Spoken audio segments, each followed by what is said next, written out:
Hello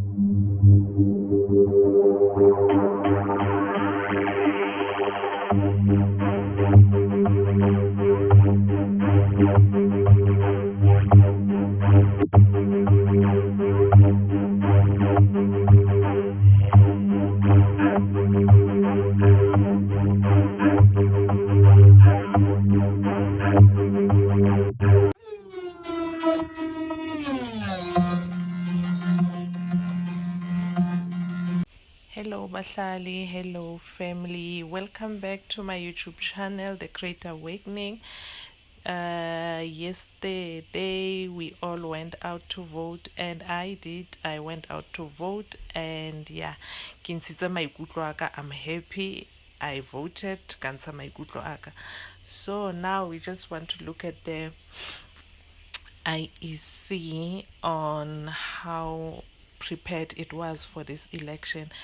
And really, it was sad to see people around 11 still in queues, and people who were locked out at 9 o'clock at some some voting stations while they were at the gate. 9 o'clock they locked the gate, but the queue was there, and this shows how ill prepared IEC is.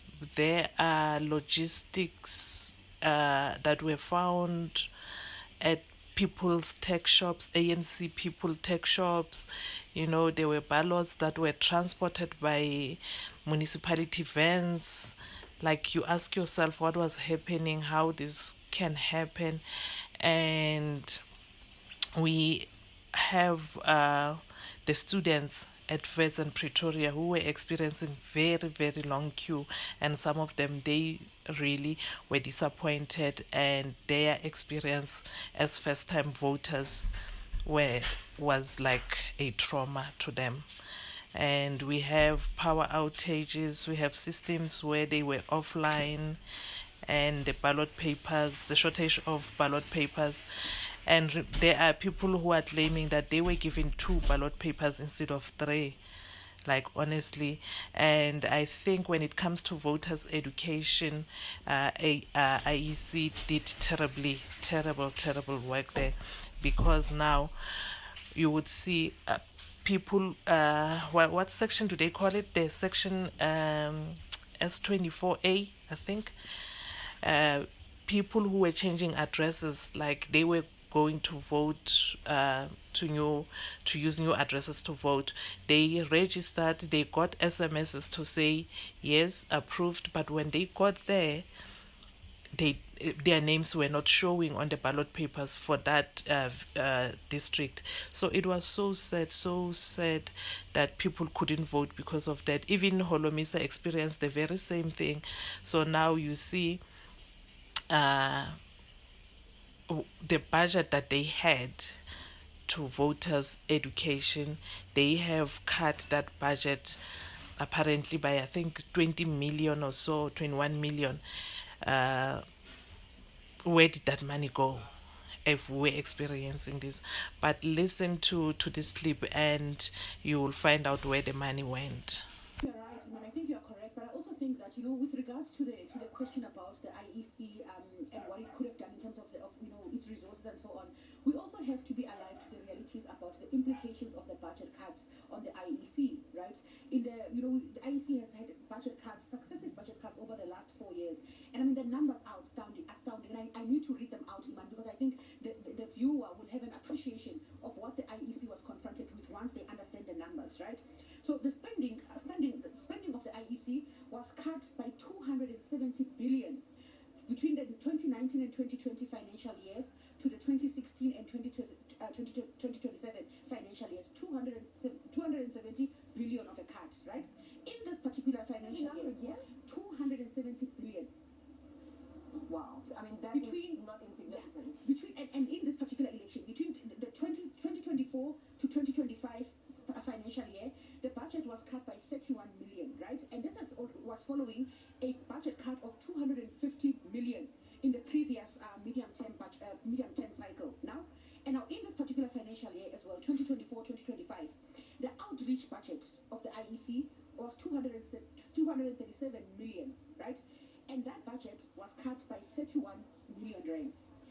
21 million of which was cut from the outreach budget. And now this is the budget where you are going into communities to conscientize communities and so on. So it's basically the voter education and voter information budget. This budget was cut by at least 21 million.